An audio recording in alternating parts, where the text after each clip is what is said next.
Okay, so the next thing is using examples of strong and weak work.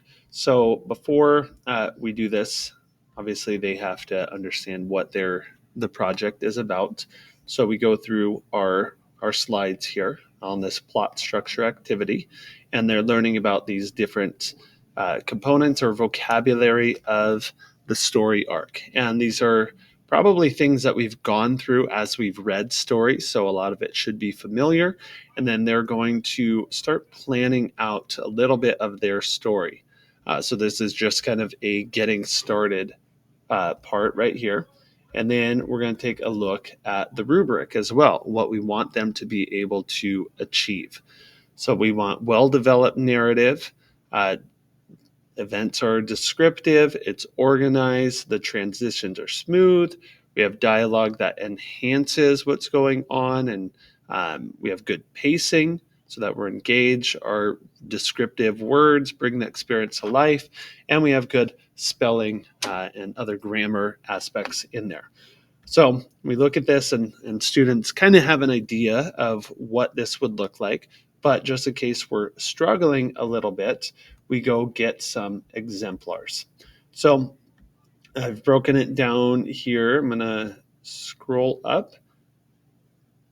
And I gave Gemini my prompts and my rubric here. And I said, hey, I want you to provide me with exemplars, non-exemplars, and middle of the road examples so that we can compare.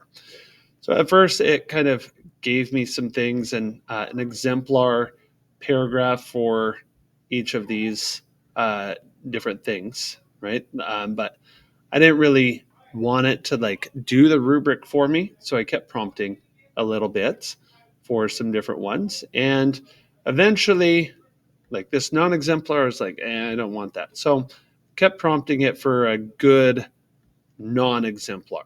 Okay, and now it gave me this one right here. So now I have this non-exemplar and a good middle of the road one and a exemplar one. So we're going to be reading those, and we're going to be having some discussion about where this falls, like how would we score this, and trying to give some feedback, specific feedback that kind of highlights some of this.